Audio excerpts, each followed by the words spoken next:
Hi, I'm Sarah with People for Bikes. Thanks for joining us in this series as we share the ways your community can make biking better for everyone.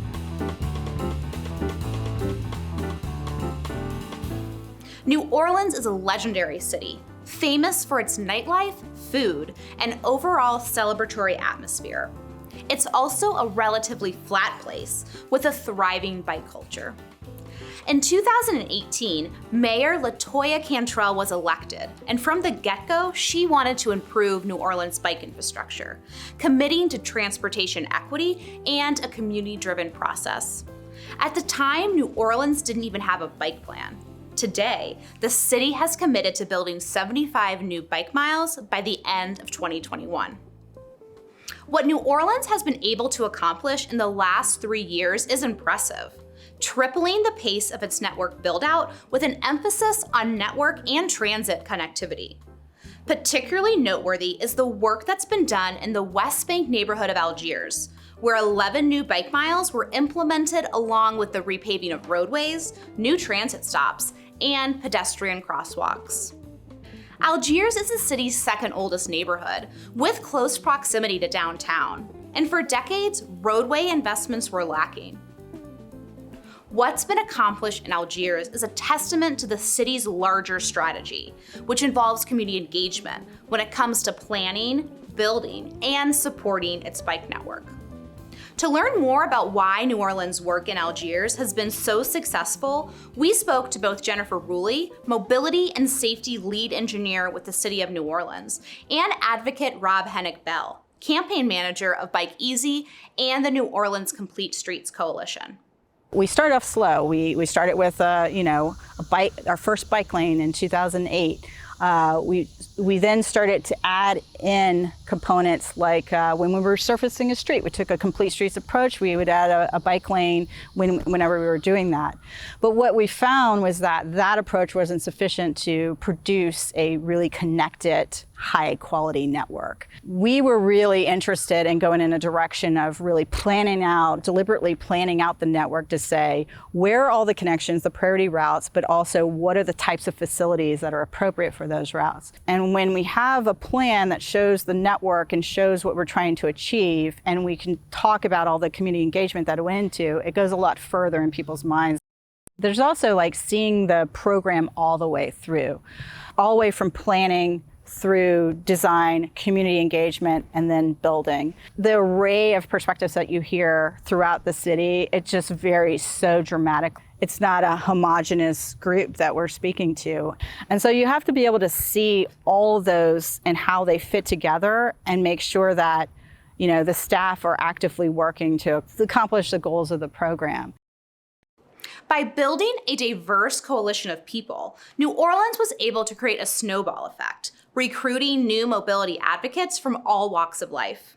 In many cases, folks who had never biked or didn't ever plan on biking became advocates. The New Orleans Complete Streets Coalition is a broad group. I think it's 37 organizations currently in New Orleans who are all together committed to bringing complete streets to New Orleans. And so that's making biking safer, making walking more safe and accessible, improving the transit, as well as making our streets and our public spaces more equitable and more sustainable. For the last 2 years, we've been doing a great deal of engagement with our partners at the City of New Orleans to let residents know, let businesses know, let schools and churches know about the benefits for them, for their members of their community. Through that process, we've done various programs and brought in new partners. One way that we've done a lot of outreach about the benefits of better bike infrastructure and just more accessible mobility in New Orleans is through our activation mini grants. And so I think at this point we've done almost 20, I think the number is 19, different community-led projects in this mini grant program. And that's just a really great way to get residents and other folks in different neighborhoods interacting with different streets in different parts of the city to be out front, to be in the lead position where they're just working with us.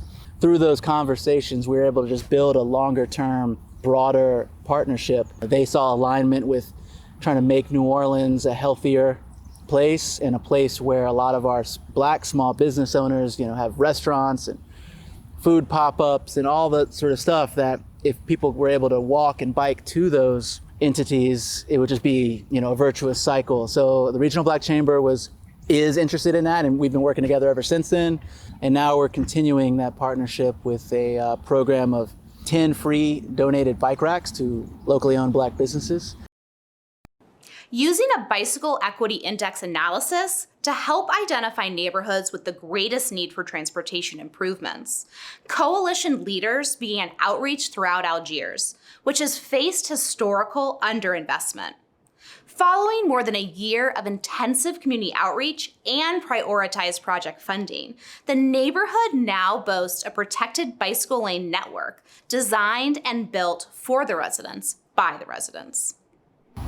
The low-stress bikeway network that the city's been building in Algiers is deeply focused on equity and bringing more affordable, safe transportation options to the people in Algiers. Something that comes directly to mind is the fact that Lower Algiers, the neighborhood really downriver in Algiers, is called Cut Off. And that's historically because it's been cut off. The roads didn't go all the way into Cut Off for a long time. But now the bike network gets to the front door of Cut Off. It doesn't extend all the way deeply through it, but it goes right to the edge to where people in that community can hop on a new protected bike lane, get to the library, get to grocery stores, get to a new extended bikeable levee trail top that the council member out here in Algiers got installed alongside of the on street bike infrastructure improvements. We were trying to get out to as many different neighborhoods and tell people what this was about, ask them to come to the process, why we were doing it. And that meant we met a lot of new people who hadn't been traditionally in that conversation. So as time goes by, people become more interested in what their role can be.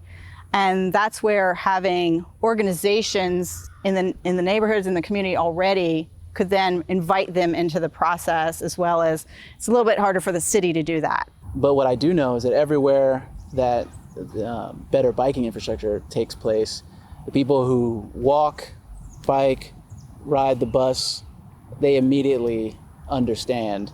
It is, of course, a challenge with people who only drive, and I think that's going to continue to be an issue. This is a long-term situation. But even a lot of those folks, if we have the conversations built around making the streets safer for everybody, we eventually get to great places of good conversation, understanding there. It's important, to have those conversations. Providing an open door for people to learn about the process, why are we doing it, and then also what role they could play. But here in Algiers, there's a strong focus on bringing more opportunities to the residents here. So we've just really had a tremendous relationship with the Algiers Economic Development Foundation, and the folks who come out for them, some business owners, and really focus on that issue area. We're trying to take an equitable approach to building on our network. And just because we don't have much in the way of bike facilities in Algiers, and just because we don't maybe see as many people on bikes in Algiers, or we don't hear from as many people in Algiers, doesn't mean that there's not a value in connecting the network. So if we only provided facilities in the East Bank core, where we hear most of people asking for these facilities, that's not creating an equitable network. We're talking about the benefits of a connected, protected, low-stress biking network all across New Orleans. It's a safe, connected, comfortable network for everyone.